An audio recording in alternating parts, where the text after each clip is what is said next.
গত ১.৫ মাসে বাড়ির পরিবেশ আমূল বদলে গিয়েছে। চারিদিকে একটা চাপা আতঙ্ক। মা বাবা তো বটেই, দোকানের প্রতিটি কর্মচারীও কেমন সন্ত্রস্ত। সবকিছুর কারণ সেই ভারতীয় বিপ্লবী। ১.৫ মাসের বেশি যিনি আত্মগোপন করে রয়েছেন বাড়ির পেছনে রুটি কারখানার পরিত্যক্ত গুদাম ঘরে। সাদা পোশাকের গোয়েন্দারা সর্বক্ষণ ওত পেতে আছে আশেপাশে। ধরা পড়লেই পরিবারের এতদিনের সম্মান তিল তিল করে গড়ে তোলা ব্যবসা ধুলোয় মিশতে সময় নেবে না। জাপান থেকে কত দূরের পথ ভারতবর্ষ। সেখানকার এক তরুণ বাঙালি বিপ্লবীর সঙ্গে সিনজিকু শহরের সম্ভ্রান্ত সোমা পরিবারের ভাগ্য যে এভাবে জড়িয়ে যাবে কল্পনাও করেননি পরিবারের বড় মেয়ে সদ্য ২০ তোশিকো। বাবা মা আইজো সোমা আর কোকো সোমা বিখ্যাত নাকামুরায়া স্টোরের মালিক। জাপানের জনপ্রিয় বেকারি নাকামুরায়ার কেক, বিস্কিট, রুটি এসব কিনতে ভিড় করেন টোকিওর এলিট লোকজন। এহেন পরিবারের সঙ্গে কোনো বাঙালি স্বাধীনতা সংগ্রামীর সম্পর্ক থাকার কথা নয়, কিন্তু আশ্চর্য সব ঘটনা তো এই পৃথিবীতেই ঘটে। বার কয়েক সেই বিপ্লবীকে দূর থেকে দেখেছেন তিনি। নাম রাসবিহারী বসু। স্বাস্থ্যবান, সুঠাম যুবা, চওড়া দৃঢ় চোয়াল, দৃপ্ত ২ চোখ। মানুষটাকে দেখে বুক শিরশির করে তোশিকোর। জাপানিরাও দেশভক্ত, স্বাধীনতা প্রিয়। পরাধীনতার শৃঙ্খল ছিন্ন করার তাগিদ তাঁদের মজ্জাগত। এই যুবকটি ৩ মাস জাহাজে ভেসে মৃত্যুর ঝুঁকি নিয়ে অচেনা দেশে এসেছেন নিজের দেশের স্বাধীনতার লড়াইকে এগিয়ে নিয়ে যাবেন বলে। ব্রিটিশ শাসককে ঘোল খাইয়ে ছাড়ছেন। তোশিকো মনে মনে শ্রদ্ধা করেছেন মানুষটিকে। আর ভালো লাগা, শিক্ষিতা অন্তর্মুখী জাপানি তরুণী এর থেকে তেমন কোনো ভাবনাকে প্রশ্রয় দিতে চাননি। তবু মন উচাটন। হঠাৎ চোখের সামনে ভেসে ওঠে তার মুখ। প্রিয়নাথ ঠাকুর নামে পাসপোর্ট জোগাড় করে নিজেকে রবীন্দ্রনাথ ঠাকুরের আত্মীয় পরিচয় দিয়ে ছদ্মবেশে ব্রিটিশের হাত পিছলে জাপানে পালিয়ে এলেন রাসবিহারী বসু। নামলেন কোবে বন্দরে। সেটা ১৯১৫ সালের জুন মাস। হাতে নামমাত্র টাকা, বন্ধুও নেই। কোবে থেকে গেলেন টোকিও। সেখানেই পরিচয় এক তরুণ চীনা বিপ্লবীর সঙ্গে।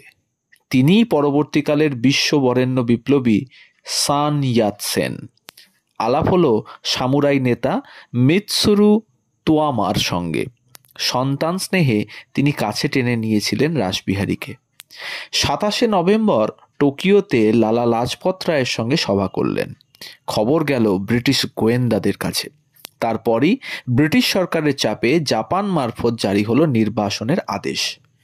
তোয়ামার অনুরোধে রাসবিহারীকে বাঁচাতে আশ্রয় দিতে রাজি হলেন বেকারি মালিক আইজো ও কোকো সোমা। অল্প দিনের মধ্যেই রাসবিহারী হয়ে উঠলেন তাদের ঘরের ছেলে।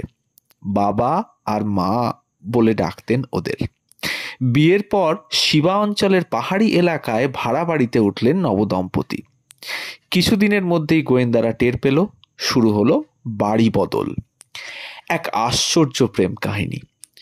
সরল হিসেবে মাত্র ৮ বছর তার মেয়াদ, কিন্তু তোশিকোর অকাল মৃত্যুর পর বাদবাকি জীবন সেই ভালোবাসার মধ্যেই থেকেছেন রাসবিহারী বসু। তোশিকোর মা কোকো তাকে আবার বিয়ে করার প্রস্তাব দিয়েছিলেন। রাসবিহারী হেসে উত্তর দিয়েছিলেন, তোশিকো ছাড়া আর কাউকে ভালোবাসা আমার পক্ষে এ জীবনে সম্ভব নয়।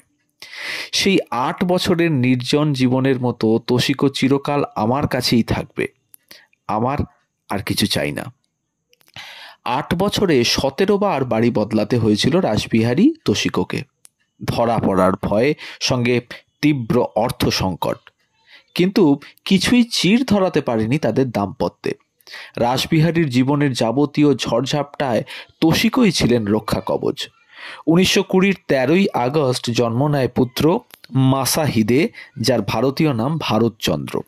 ১৯২২-এর ১৪ই ডিসেম্বর জন্ম নেয় মেয়ে তেতসুকোর। ১৯২৩ সালের ২রা জুলাই জাপানের নাগরিকত্ব পান রাসবিহারী। রাসবিহারী বসু ১৮৮৬ খ্রিস্টাব্দের ২৫শে মে জন্মগ্রহণ করেন। তার জন্মস্থান নিয়ে বিতর্ক রয়েছে। প্রচলিত মত অনুযায়ী তিনি অধুনা পশ্চিমবঙ্গের পূর্ব বর্ধমান জেলায় অবস্থিত তার পৈতৃক গ্রাম সুবলদহে জন্মগ্রহণ করেন।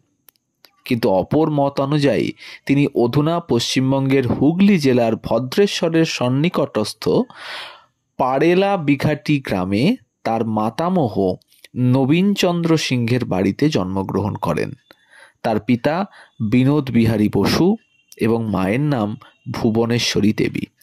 তার পিতামহের নাম ছিল কালীচরণ বসু। এই ধরনের কিছু অজানা গল্প জানতে হলে আমাদের এই চ্যানেল গল্প হলেও সত্যি একে সাবস্ক্রাইব করুন। ভিডিওটি ভালো লাগলে কমেন্ট করুন, শেয়ার করুন, পাশে থাকুন। ধন্যবাদ।